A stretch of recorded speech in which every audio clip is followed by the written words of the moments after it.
Не өңі не түсі екені белгісіз біреу атын атап айғайлап шақыратын сияқты.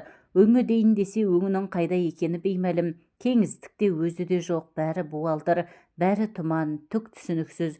Түсі дейін десе айғайлаған дауысты, сытырлаған дыбысты абанық естіп жатыр. Тасқын міне тағы да абанық естіді. Дарынның даусы. Бұл қайдан жүр? Мынау толасы сытырлаған не дыбыс? Өңі ме жоқ, түсі ме? Қайда жатыр өзі? Тасқын селк етіп шошып оянды.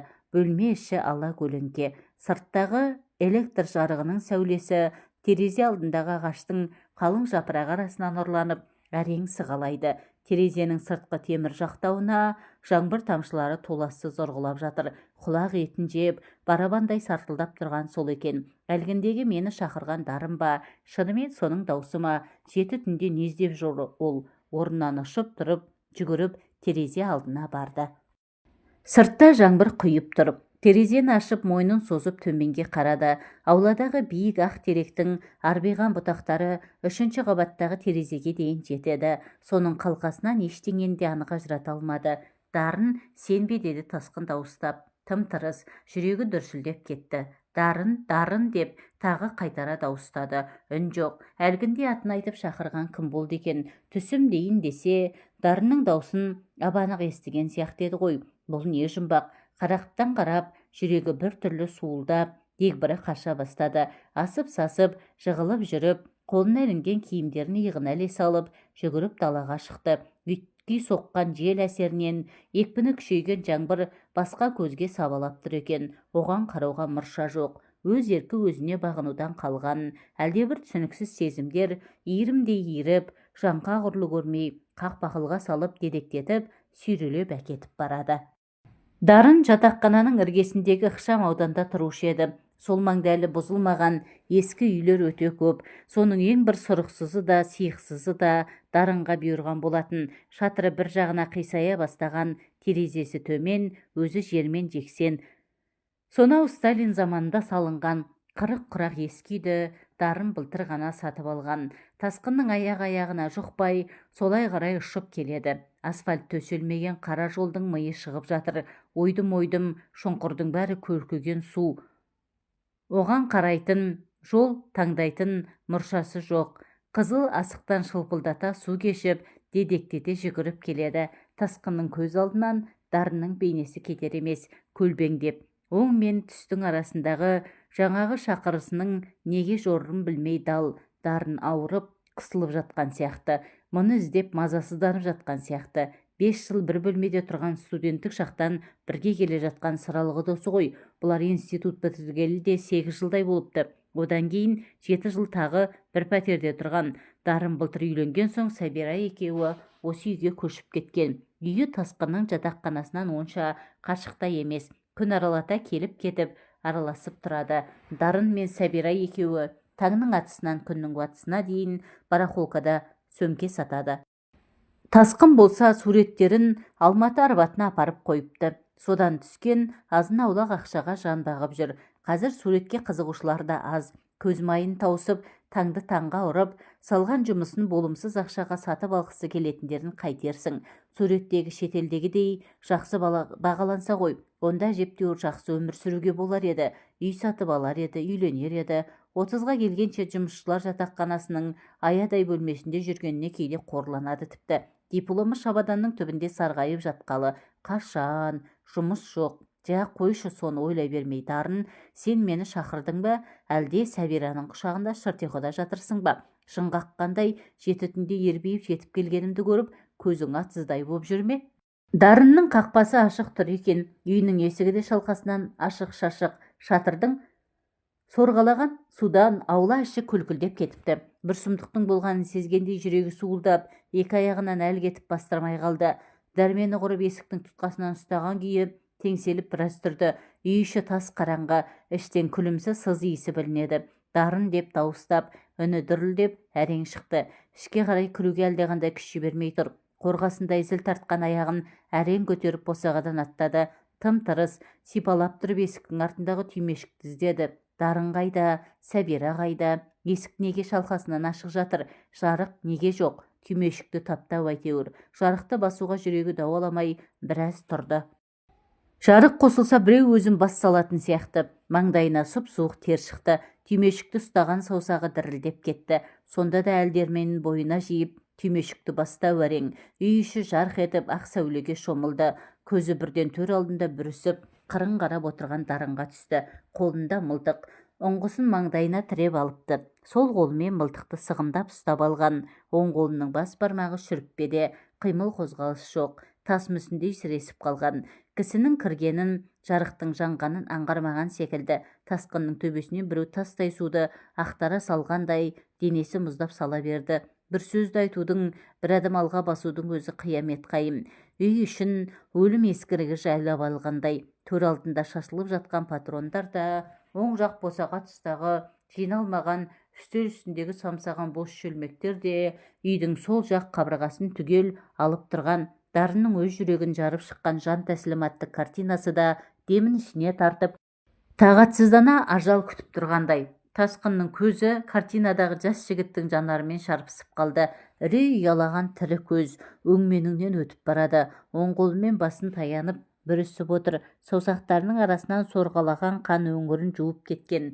Жігіттің өмір мен өлімнің арасындағы ішкі арпалысын дарын қалай тап басқан. Осы сәтте картинадағы жаралы жігіт дарынның өзі боп көрінді тасқынға. Дәл қазір анау картинадағы көрініс өмірде қайталанатын деп тұрғандай. Жағдайдың қаншалықты қауіпті екенін анық түйсінді. Ақыл санадан, сезім түйсіктен айырылып қалғандай күйде. Екі көзі шүріппеден бас бармақта. Не дерін, не істерін білмей тұр. Дарынның иә өлі, иә тірі екені белгісіз.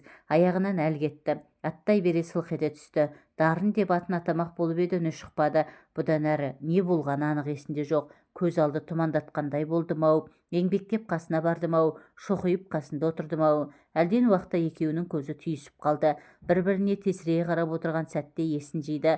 Дарын сол кезде барып өз-өзіне келгендей болды. Әуелде көзі шыныдай жылтырап қана көрінген, біртіндеп сәуле жүгіре бастады. Жан бітті. Сәлден соң көз сөйлей бастады. Дарынның көзі: сенің ең соңғы рет көріп қалғым келді. Тасқынның көзі: таста мылтықты дарын, таста. Дарынның көзі: өмірде еш мән қалмады. Тасқынның көзі: ақымақ болма, ал саусағыңды шүріппеден. Дарынның көзі: мені қинамашы тасқын. Тасқынның көзі: өтінемін сеннен, шүріппеден алшы саусағыңды. Дарынның көзінен бір тамшы жас ытып шықты. Бас бармағын ақырын шүріппеден алып, баяу жылжытып әкеліп, бармағының сыртымен кірпігіне ілінген жасты сүртті. Осы кезде тасқын дарынның қолындағы мылтықты көз ілеспес жылдамдықпен жұлып алды. Ол төрдегі киіздің үстіне басымен сүзе құлады. Терезе артылдай соғылған жаңбыр дыбысын енді анық естіді. Сырттағы жел күшейе түскен. Ашық тұрған есіктен суық жел сумаңдайды. Қолына мылтық тиген соң бойына қайрат біткендей орнынан атып тұрып, қарсы бөлмеге қарай жүрді. Сәбира Аманбекен деген суық ой жонарқасы мұздатып өтті. Жарықты қосты. Оң жақтағы төсек бұзылмаған қалпы тұр. Сәбира үйде жоқ екен. Екеуі ренжісіп, Сәбира кетіп қалған шығар деген ой келді. Патронын алып қалтасына салды да мылтықты апарып шифонердің артына тықты. Дарын басын көтерместен төр алдында бүк түсіп әлі жатыр. Солқ-солқ жылайды. Тұла бойы безгегі қысқан жандай қалш-қалш етеді. Тасқын қайтып келіп Дарынның қасына тізе бүкті. Анау жерден басын көтерудің, бұл оған тіл қатудан қорқатын сияқты. Осылай қанша отырған есінде жоқ. Бір кезде Дарын сүйретіле орнынан тұрды да тәлтіректеп тұрып қалды. Бұл да тұрды. Бір-бірін жаңа көргенде қадала қарасты. Ол мұны бас салып құшақтады да тағы солқылдап қоя берді. Қой сұңқылдама, деді тасқын ашу шақырып. Дарынның білегінен мытып ұстап, сүйрегендей боп сыртқа алып шықты. Жаңбыр әлі құйып тұр. Сен тұра тұр, мен киімдерді алып шығайын деп үйге кіріп кетті де Дарынның плашы мен шляпасын алып шықты. Жарықты өшіріп қайта шықты. Тасқын сұрамашы, ештеңені де сұрамашы менден. Қаңғытшы мені айдалаға, иесіз құла түзге, адам аяғы баспас құмға, шөлге. Қаңғыртшы мені. Мен әкесінің аузын ұрайын тірліктің. Тасқын, сен ғана түсінесің мені. Түңілдім бәрінен. Дарын жүр барға кірейік, деді тасқын оның сөзін бөліп. Ол бетіне бедірейе қарап тұрып үнсіз келісімін білдірді. Екеуі жатақхананың іргесінде түнгі барға кірді.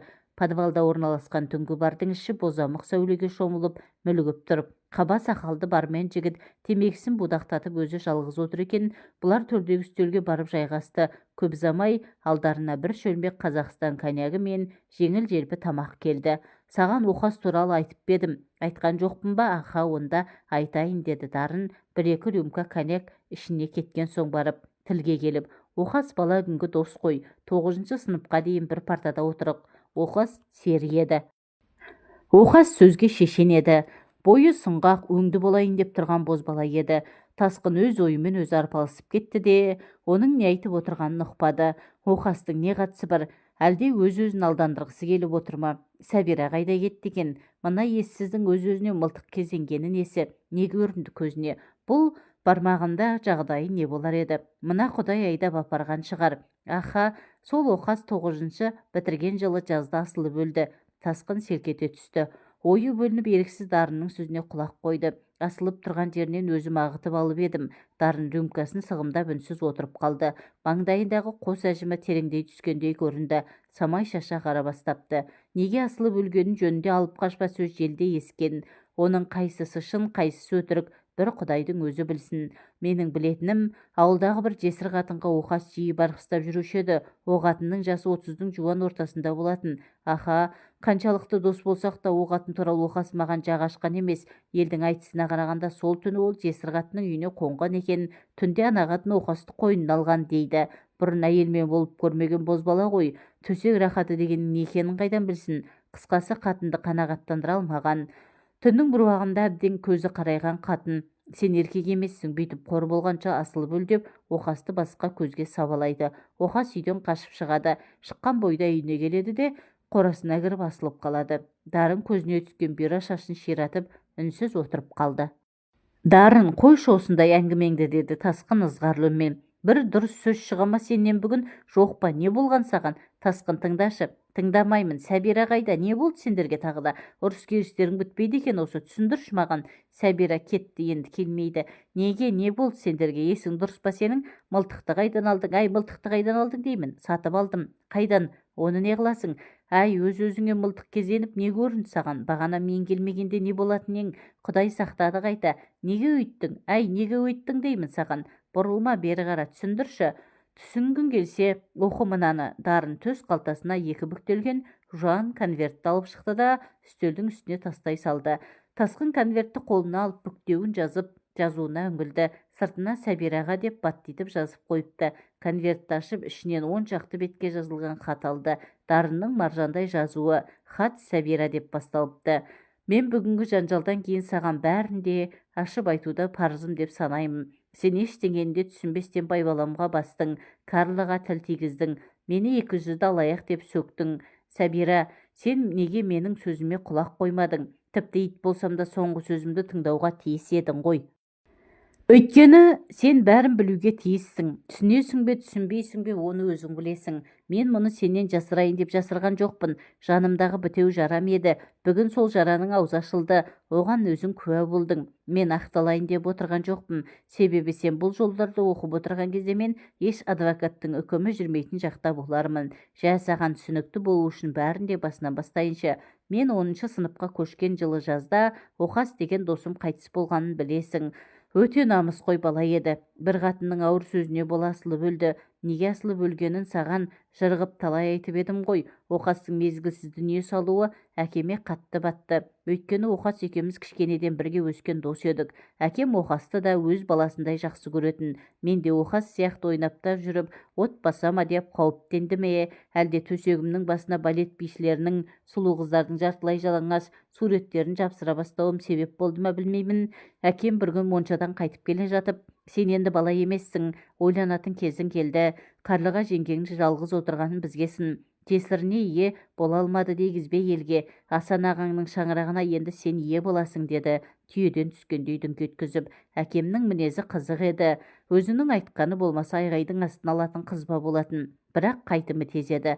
Мына сөзі шешемнен жасырып айтып келе жатқанын сездім. Ол шешемнен мүлде ақылдаспайтын. Екеуміз дос сияқты қарым-қатынаста болдық. Менімен қатты қалжыңдасатын. Бір қиын жағдай басына түссе менімен ақылдасатын. Сондықтан да мен әкемнің көңілін қалдырмауға тырысатынмын. Сері жігіт еді, шіркін, домбыра мандолина шертетін, баян тартатын, тойда сабы болатын.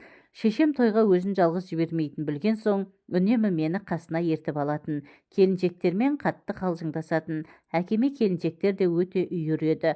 Қылмыңдап, бұраңдап, әкемді өздері айналдыратын. Бала болсам да бәрін сеземін, бірақ өтірік түк сезбеген боламын. Әкемнің істейтін жұмысы табиғатына кереғар сияқты көрінетін. Анда-тыр шаруашылығында бас бухгалтер еді. Таңғалатынмын, жұмысы анандай, өзі мынандай, ішінде қайнаған энергия, қалай шыдап, есеп-қисап жүргізіп отырады екен деп ішетін, сөйлегенді жақсы көретін. Шынын айтқанда марқұм анамды сүймейтін, қалай қосылғандарын білмеймін, талай жылағанын көрдім.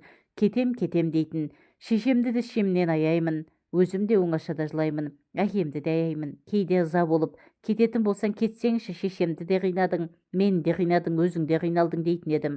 Сендерді қиып қайтып кетем деп, әкем басын сығымдап отырып қалатын.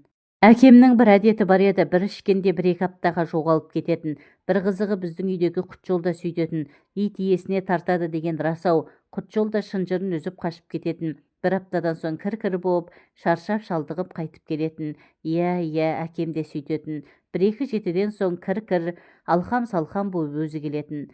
Сақал мұрты өсіп кеткен. Аласа дөңгелек үстелдің басында шай ішіп отырамыз. Ондық май шам өлеусірей жанып тұрады. Әкем 6 айлығынан тер ағып шай ішіп отырады. Орамалы мойнында. Сонда шешем былай деп жырын бастайды. Ұят жоқ, аят жоқ, ұяттан бұрын туған. Мына балалар жетілді, ендігің не қаңғыс бұл деп. Әкем тамағына тойып әбден тыңдап алған соң, шешем ішіндегісін түгел шығарып болдау деген кезде жайбарақат дауыспен: мен халықтың ұлымын, халық үшін туғанмын дейтін. Сонда шешем ызадан жарылардай долданып: ендеше кет бар халқыңа, халқың бала туып берсін саған, кіріңді жусын, тамағыңды істесін, бар, халқыңа бар дейтін. Иә, әкем үндемей құтылатын. Сол күні кешкі астан соң әкем маған жүр деді. Қайда жүр деп тұрғанын ішім сезе қойды. Қолымды қорқыныш жайлады, бірақ жоқ деп айта алмадым. Әкем екеуміз көше бойлап келе жатырмыз. Bir кезде әкем маған: балам, сен маған ренжіме, мені дұрыс түсін. Қарлыға жеңгең жалғыз қиналып жүр. Бұдан әрі шыдай алмауы мүмкін. Жас қой, жастық шыдата ма? Оның үстіне өзі де жатқа қиятын жан емес. Көрік десең көркі, ақыл десең ақылы бар. Мен кісі танысам, екеуіңнің бір-біріңе ішің жақын. Сен енді бала емессің, 16-ға толдың. Бәрібір көшеден үйренесің ғой. Аталарымыз 13-те отау иесі деген. Жеңгең сенен 7 жас үлкен, әлі-ақ төсек теңестіріп жібереді деді. Маған әкемнің бұл сөздері сондай тұрпай естілді. Шошып кеттім. Тұра қашқым келді. Әкеммен сырлас болғанмен, қалжыңдасқанмен аузынан дәл осындай сөз шығады деп ойлап көрмеппін. Менің санама сыймайтын іс қой бұл. Есің дұрыс па дей беріппін. Дұрыс, деді әкем. Сөзді қой, бүгін сол үйде қаласың. Тасқын хаттан көзін алып Дарынға қарады. Ол қолы лып-лып етіп сурет салып отыр екен. Дарын қалтасынан блокноты мен қарындашын өмір тастамайтын, және де қолы тыныш отыра алмайтын әдеті. Кез келген жерде блокнотына бірдеңе сызғылап отыратын. Қазірде темекісін құшырлана сорып қойып, бірдеңе шимайлап отыр. Тасқын көзін қайта хатқа аударды. Мені итергендей болып Қарлығаның ауласына кіргізді. Жеңгем құдықтан су алып келе жатыр екен. Шелегін құдықтың ернеуіне қойып, бізге қарап состиып тұрып қалды. Өңі сұп-сұр болып кетті. Осы сәтте қолындағы шелегі ішке құлады да, құдықтың бұранда білігі шыр айналып жатты. Сол көрініс өмір бойы менің көз алдымда қалып қойды. Үшеуміз отырып шай іштік. Шайдан соң әкем Қарлығаға қарап: қарағым, Дарынжан осында қалатын болып келді. Ағасының орын жоқтатпайды енді. Қане, қолдарың жайыңдар, батамды берейін деді. Жеңгем ақырын ғана күрсінді. Екеуміз де сенімсіздеу кейіпте қолымызды жайдық. Әкем: орнында бар оңалар деген, екеулеп Асанжанның түтеткен түтініне ие болыңдар қарақтарым. Атадан жалғыз еді, ғұмыры қысқа болды. Соңынан ерген мына жалғызын бөтеннің бетіне жаутаңдатпайық деген тілек қой менікі. Шаңырағын шайқалтпаңдар боталарым. Айнашқа әрі аға, әрі әке бола біл балам. Бір ошақтың тағдырын саған сеніп тапсырып отырмын. Әзірге даурықпай-ақ қояйық. Той деген ешқайда қашпас. Келесі жылы мектебіңді бітірсең, оған дейін үйренісіп дегендей, ең бастысы екеуіңнің тілеуің бір жерден шықсын. Алла жолдарыңды оңғарсын, бақтарың ашылсын балапандарым, деді. Әкем осыны айтты да, әумин деп бетін сипап, тез шығып кетті. Тасқын, қане мынаны алып қояйықшы, деді Дарын. Тасқын хаттан көзін тайдырып досына қарады. Шынын айтқанда ол бүгін Дарынды мүлдем танымай отыр. Бұл білетін Дарынға мүлдем ұқсамайды. Өзі де сөзі де бөлек. Тышқан мұрнын қанатуға дәті бармайтын, жаны нәзік суретші жігіттің өз-өзіне қол көтеруіне не себеп болды екен? Неден түңілді? Сәбира қайда кетті? Мына хатты неге жазған? Бұдан 10-15 жыл бұрын өткен жайды несіне қайта жаңғыртып отыр? Сәбираға мұны айтудың не қажеті бар? Түсінсе бұйырмасын. Мынауың бір бітпейтін роман ғой, Дарын, деді Тасқын, рюмкасын қағыстырып жатып. Тоқ етері не айтпақсың сонда? Жоқ, асықпа, тамағымызды жібітіп алайық дегенім ғой, оқи бер, түсінесің. Тасқын қайтадан хатқа көз жүгіртті. Жеңешемнің 3 жасар Айнаш деген қызы бар еді. Ол төр алдында ойнап отырған. Бізбен ісі жоқ. Қарлыға жеңешемнің бетіне қарай алмаймын. Басым салбырап мінді кісіше төмен қарап отырмын. Жеңешем әкем кетіп қалған соң қыстыға жылады. Менің де еңсемді ауыр мұң жаншыды. Бұрын байқамаппын, мына үй Асан ағам дүние салғалы күңіреніп тұрады екен ғой. Жалғыздықтың зарлы үні сыңсығандай сезілді. Мен алғаш рет жеңешемнің жан күйзелісін шын түсінгендей болдым. Асан ағамның орны үңірейіп тұр. Асан деген кім деп отырсыз ба? Иә, мен саған Асан ағам жайлы ештеңе айтпадым. Себебі оны айтсам, ескі жараның аузы ашылар еді. Ол әкемнің туған ағасының баласы ғой. Мектеп бітіре сала үйленіп еді. Айнаш қарындасым дүниеге келген күн әскерге шақырылған, Ауғанстанға кеткен. 1 жылдан соң қаралы хабар алдық. Содан бері 2 жыл бойы Қарлыға жеңешем қара жамылып жалғыз отырған. Жасы 23-те, ажарлы келіншек еді. Аққұбаның өңдісі болатын. Асан ағамның жылынан кейін-ақ сөз айтушылар жиілеген, бірақ ешқайсысына мойын бұрмай қойыпты деп естігемін. Жеңешемнің бөгде біреуге күйеуге шығуын іштей өзім де қаламайтын едім, бірақ оның соңы осындай жағдайға келіп тірелер деп ойламаппын. Ойымнан бір нәрсе шықпай отыр. Қалай бірге жатамыз? Кеше ғана жеңеше деп жүрген адамымды енді қалай аяқ астынан жарым деп бауырыма басамын. Көз қиығыммен нұрлана Қарлығаға қарап қоямын. Неткен сұлу боп кеткен. Үстіндегі қара көйлегі ашаң жүзіне қалай жарасып тұр. Мойыл көзден аққан жас қайғының, қасіреттің жасынан гөрі ішкі бір буырқаныстың, бүркенткен қуаныштың жасына ұқсайтын сияқты. Мен тұңғыш рет Қарлығаға әйел деп қарадым. Әйелдің иісін сезіндім. Оның отырысынан, қимылынан жігіттің нәпсісін қоздыратын бір сиқырлы сыр байқадым. Айнаш ұйықтап қалды. Біз бір-бірімізге тіл қатыса алмай ұзақ отырдық. Жеңешем жарықты да қоспады. Ымырт түйіріліп қараңғы түскен сайын менен дегбір қаша бастады. Жеңешем анда-санда жеңіл ғана күрсініп қояды. Ол Айнашты оң жақта тұрған ағаш төсекке жатқызып, үстелді жинап тастаған соң төр алдында жерге төсек салды. Маған сыбырлағандай ақырын ғана шешініп жата ғой деді, өте бір жұмсақ үнмен. Мен оның көзінше шешінуден ұялдым. Соны сезсе керек, бірдеңені сылтауратып сыртқа шығып кетті. Мен дір-дір етіп шешіндім, дір-дір етіп көрпенің астына кірдім. Мені өзгеше бір күй билеп әкетті. Денем бір суыды, бір ысыды. Қорқып жатырмын. Қазір не болатынын ойласам, жүрегім атқақтап аузына тығылады. Бір кезде Қарлыға кірді. Қараңғыда құманды сыңғырлатып жуынды. Мен жеңешемнің әр қимылын бағып жатырмын. Қарлыға төсекке жақындады. Аяғының тықыры білінбейді. Тек сусылдаған көйлектің дыбысы ғана естіледі. Көйлегін шешті, жаныма жақындады. Мен қорқып жатырмын. Әйелдің тұтқыны сияқтымын. Өз еркім өзімде емес. Ұятай дей беремін ішімнен. Менің жанымнан баспалап өтіп, Айнаштың төсегіне барды. Көрпені ашып сықырлатып, төсекке жантайды. Менің жаныма жатпағанына әрі қуандым, әрі ренжідім. Ішім алай-дүлей боп кетті. Қарлыға мені жақсы көрмейді деп ойладым. Алғаш рет мен оны бөгде біреуден қызғандым. Кімнен қызғанғанымды өзім де білмеймін. Түннің бір уағына шейін жеңешем екеуміз де дөңбекшіп жаттық. Ол жиі-жиі күрсінеді. Менің денем от боп күйіп бара жатыр. Түн ортасында жеңешем шыдай алмады білем. Деп, өзек жара күрсініп, орнынан ұшып тұрды да, жүгіре басып сыртқа шығып кетті. Тасқын, саған Сәбира айтты ма бар деп, деді Дарын. Ақылық ата бастапты. Мас бола бастағанының белгісі. Тасқын оның ықылығына ғана естіп, не айтып отырғанын түсінбей, не дейсің, деді жалт бұрылып. Қайдағы Сәбира? Не деп отырсың өгізің? Маған ешкім ештеңе деген жоқ. Сәбира қайда деп мен сенен сұрап отырмын ғой. Неге айтпайсың? Ренжісіп қалдыңдар ма тағы? Дарын ештеңе естімегендей меңірейіп, Тасқынға тесіле қарады. Анда-санда ақылық атып қояды. Көзі күртейіп, өңі сұрлана бастаған. Темекісін үсті-үстіне будақтатады. Көк түтіннің арасынан сығырая қарап отырып. Ол барып айтпаса сен қайдан білдің, деді мойны былқ-сылқ етіп. Тасқын бәрін түсіндіріп жатқысы келмеді. иығын қиқаң еткізді де қайтадан хатқа көз жүгіртті. Жеңешем кешіккен соң жалаңаш етіме Асан ағамның пенжагын іле сап, сыртқа мен де шықтым. Ол есік аузындағы баспалдақта бүрісіп төмен қарап отыр екен. Үстіне халатын желбегей жамыла салыпты. Мен қасына отырдым. Түн шып-шыл еді. Ай жамбастап бара жатқан, дала тып-тыныш мүлгіп тұрған. Жеңешем менің иығыма басын сүйеді. Мен оның иығына қолымды асып құшақтап өзіме тарттым. Қарлыға бауырыма тығылды. Ол да қалтырап отыр екен. Мен де дір-дір етемін. Осылай қанша отырғанымыз есімде жоқ. Бір кезде жеңешем, тоңдың ғой, жүр үйге кірейік деді. Мені қолымнан жетелеп төсегіме дейін ертіп әкелді. Үстімдегі ағамның пенжагын шешіп, орындықтың арқалығына іліп жатып, ағаңның пенжағы саған дәл болып қалыпты, деп үні дірілдеп. Мен жеңешемнің қолынан ұстадым да өзіме қарай тартып, кел бірге жатайықшы дедім. Қарлыға не дерін білмей дағдарып біраз тұрды. Сосын халатын шешіп, орындықтың арқалығына іле салды да көрпені ашып жаныма жатты. Алқына тыныстайды. Менің де жүрегім аузыма тығылып жатыр. Қарлыға маған бірдеңе айтты. Мен ештеңе естіген жоқпын. Сенесің бе, Сәбира? Бойым шоқтай қызды. Қарлыға менің қолымнан ұстады. Өзі солқылдап жылап жатыр.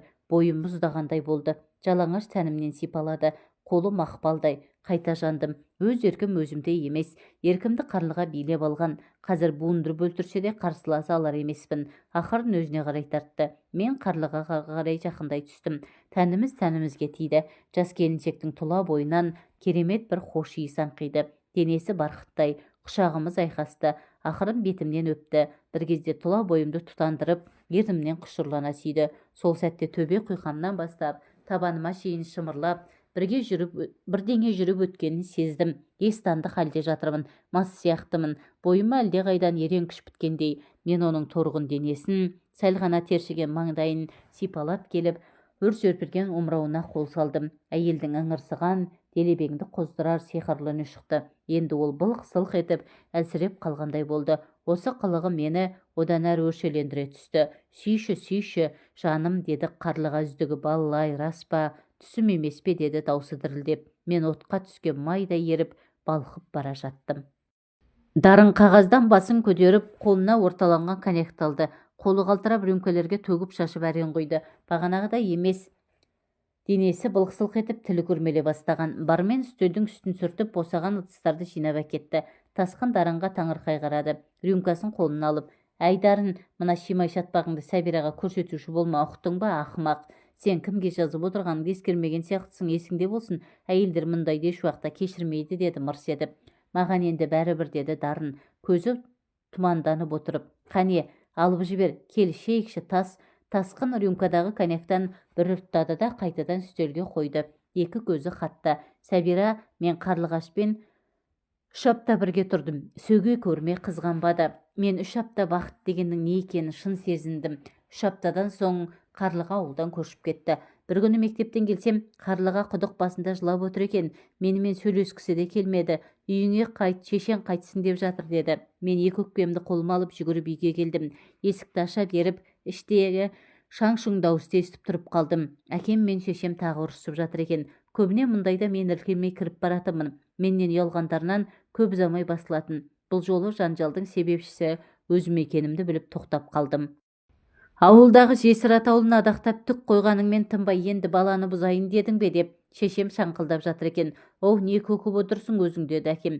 Әй, анау апасымен жасты қатынның қойнына апарып, жас баланы неге саласың? Ол қатынға бұл ауылда одан өзге еркек. Әй, оттама, не деймін саған?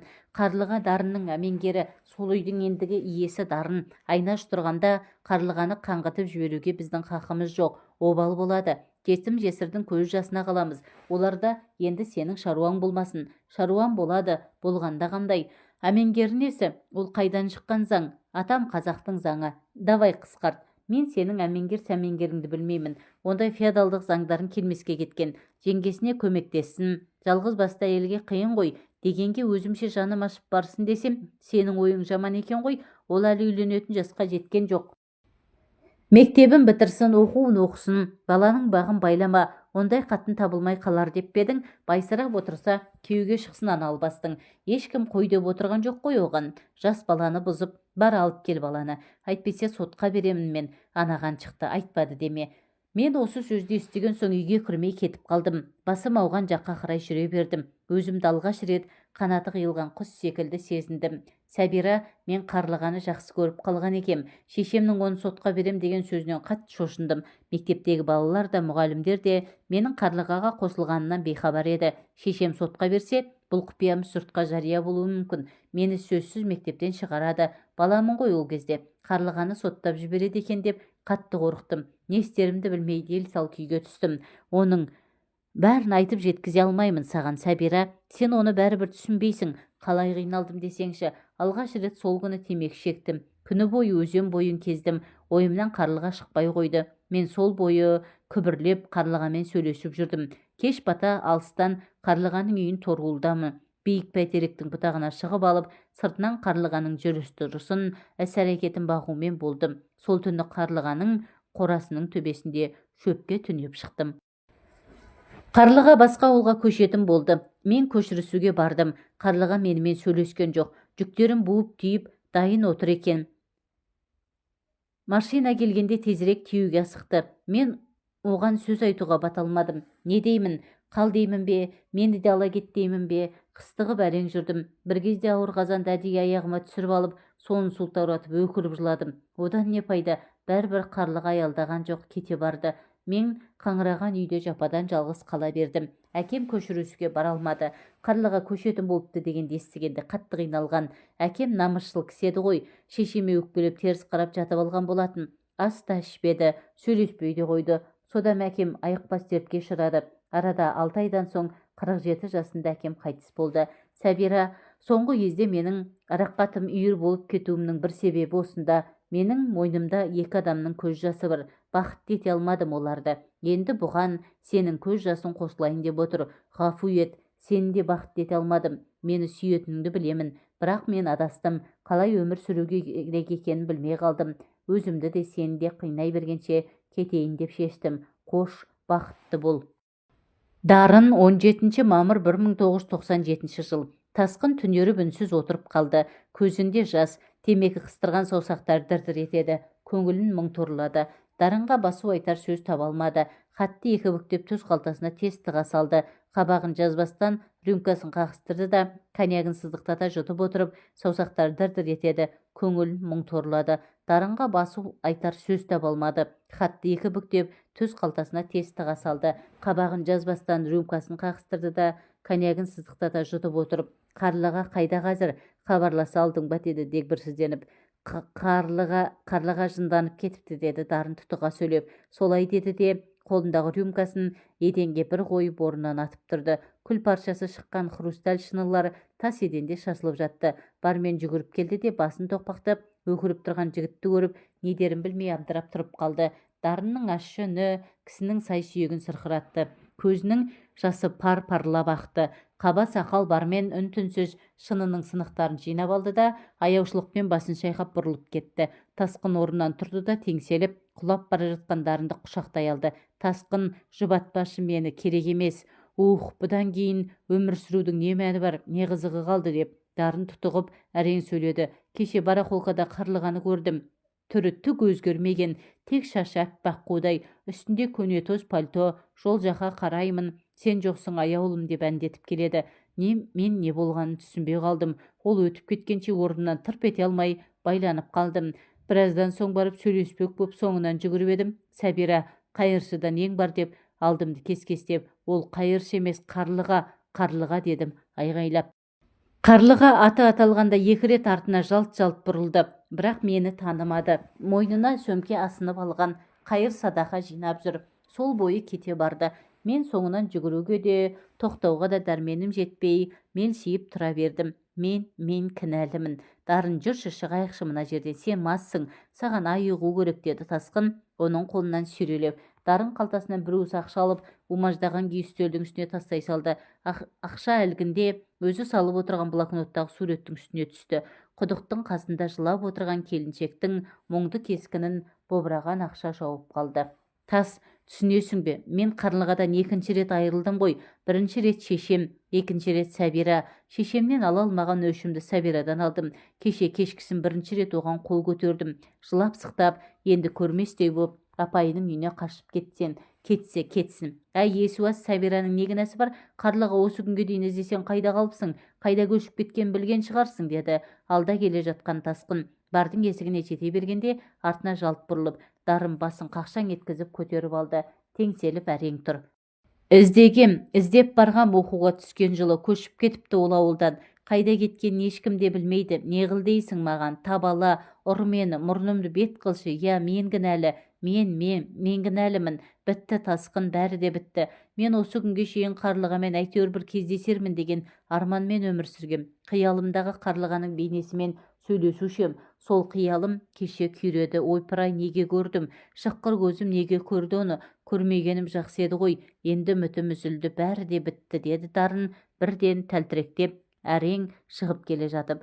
Жаңбыр басылған, шығыс жақтағы тұтасқан қара бұлт етегі түріле бастапты. Таң қызарып келеді. Тасқынның жатақханасы жақтан алқын-жұлқын жүгіріп бір келіншек шықты. Қолында сарғыш орамалы, қызыл күртесінің алды ашық, етегі делбең-делбең етеді. Шашы дудырап кетіпті. Әй, қайда жүрсіңдер? Сендерді іздемеген жерім жоқ қой. Тағы да болып алғансыңдар ма? Деп айғайлап бұларға ұрсып келе жатқан Сәбира екен.